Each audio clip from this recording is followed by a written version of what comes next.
Happy day! Happy Monday.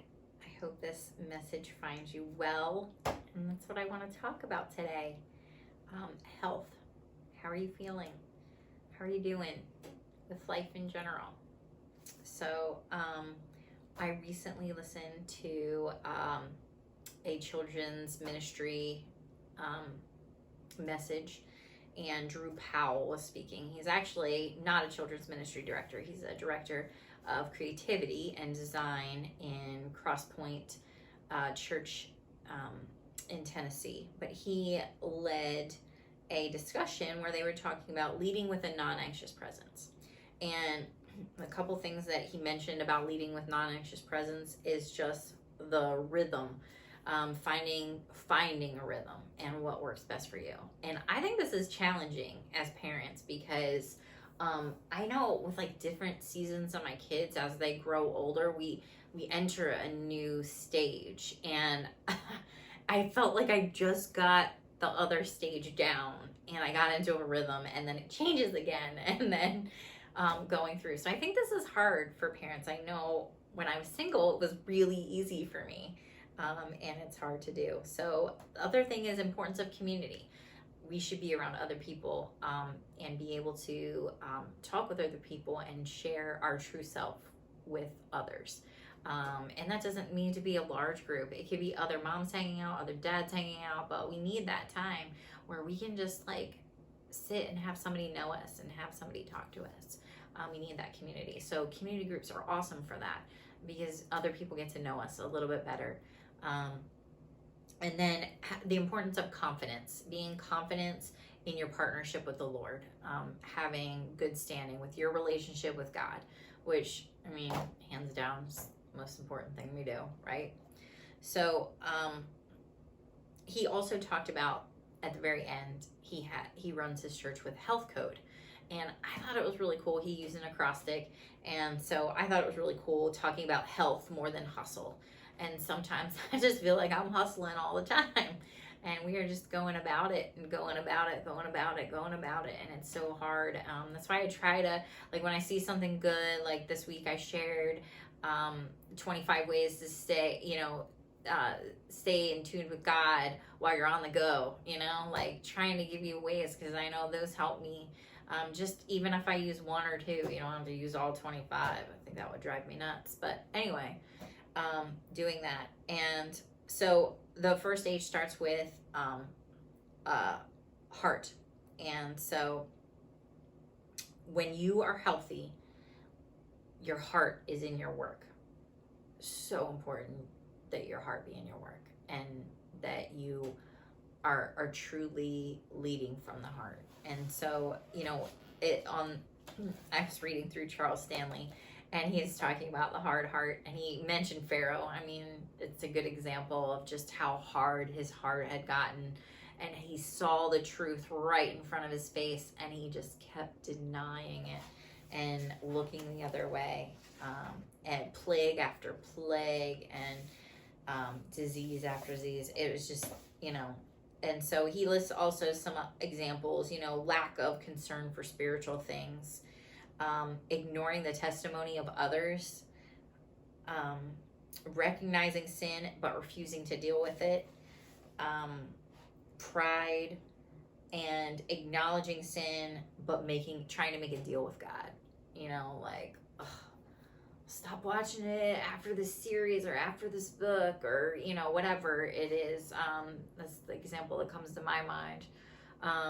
So those things that we try to make deals with God, like, oh, stop soon, football season's almost over. No, I'm just kidding. So, but for some people maybe excellence is E. And at first I was like, but when he talked about process and evaluate. And then also too, I think it's, not just having it all together for Sundays, like put on your Sunday best and then just being awful the rest of the week or the rest of the days. Like who's that helping? It's not helping us. Adaptability is A. I feel like parents, like we're always adapting to every new stage of our children.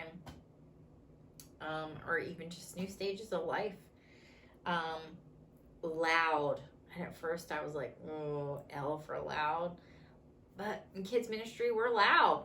Kids are loud. It happens. But we need to have loud ideas, and we need to have loud risks and stepping out in boldness, so that, God can truly be the one leading us, instead of, holding back because of our fears.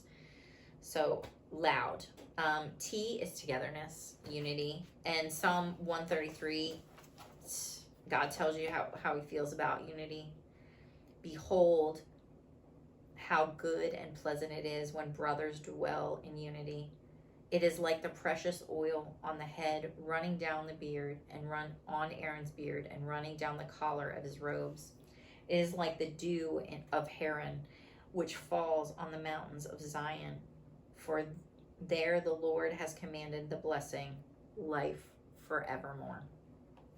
Amen.